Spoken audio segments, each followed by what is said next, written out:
Bismillah wa salatu wa salamu ala nabina Muhammad wa ala alihi wa sahbihi wa man wala wa ba'd. Assalamualaikum warahmatullahi wabarakatuh. Lahat ng papuri at pasasalamat ay tanging nauukol lamang sa Allah subhanahu wa ta'ala.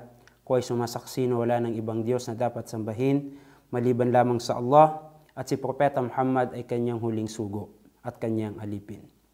Mga minamahal na tagapakinig, insyaallah ta'ala ang ating magiging paksa ay ang paksang maging matatag kayo sa Islam at panghawakan ninyo ang iman. Mga mahal na tagapakinig, mga alipin ng Allah subhanahu wa ta'ala, wala nang hihigit na biyaya sa ating tinatamasa na tayo ay nasa pananampalatayang Islam at ating kinikilalang bilang Diyos ang Allah subhanahu wa ta'ala. Sinabi ng Allah subhanahu wa ta'ala, Ya ayyuhalladhina amanu taqullaha haqqa tuqatih wa la tamutunna illa wa antum muslimun. Sinabi ng Allah, o kayong mga sumasampalataya, katakutan ninyo ang Allah subhanahu wa ta'ala ng tunay na pagkatakot, at huwag ninyong hahayaan na kayo ay bawian ng buhay liban na lamang na kayo ay tunay na mga Muslim, tunay na kumikilala sa Allah subhanahu wa ta'ala at ganap na sumusunod at ganap na isinusuko ang sarili sa kalooban ng Allah subhanahu wa ta'ala. Kung mapapansin natin sa talatang ito ay pinapaalalahanan ng Allah subhanahu wa ta'ala yaong mga taong may pananampalataya sa Kanya. Hindi niya tinawag sila yaong mga walang pananampalataya. Bagkus ang Kanyang tinawag ay yaong mga Muslim. Sila yaong sumampalataya sa Allah subhanahu wa ta'ala.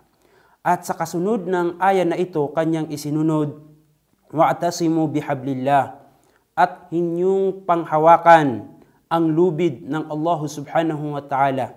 Wadhkuru ni'matallahi alaykum, at inyong alalahanin ang biyayang kaloob sa inyo ng Allah subhanahu wa ta'ala, na ito yung pananampalatayang Islam. Wadhkuru ni'matallahi alaykum, inyong gunitahin, inyong alalahanin ang biyayang ipinagkaloob sa inyo ng Allah subhanahu wa ta'ala. So dito pinatutunayan ng Allah subhanahu wa ta'ala na wala nang hihigit na biyayang ipinagkaloob niya sa atin maliban sa ating pananampalatayang Islam, na tayo ay nasa pananampalatayang Islam. Kung kaya't sa isang Muslim na siya ay nasa pananampalatayang Islam, kinakailangan na kanya itong pangalagahan, kinakailangan na kanya itong pausbungin.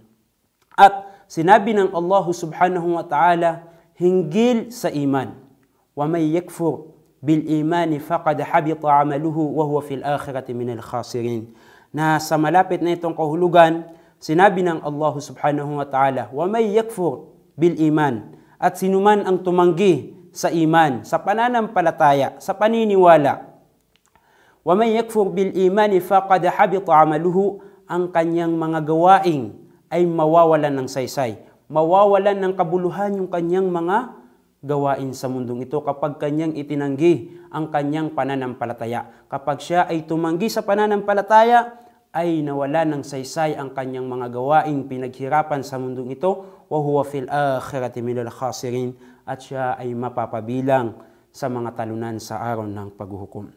Ito ay paalala sa atin ng Allah subhanahu wa ta'ala na kung saan maging masaya tayo, na dapat kang maging masaya na ikaw ay nasa pananampalatayang Islam, na wala ng ibang dakilang biyaya sa iyo ang Allah subhanahu wa ta'ala maliban sa biyayang ito, na ikaw ay nasa pananampalatayang Islam at ikaw ay kumikilala sa Allah subhanahu wa ta'ala.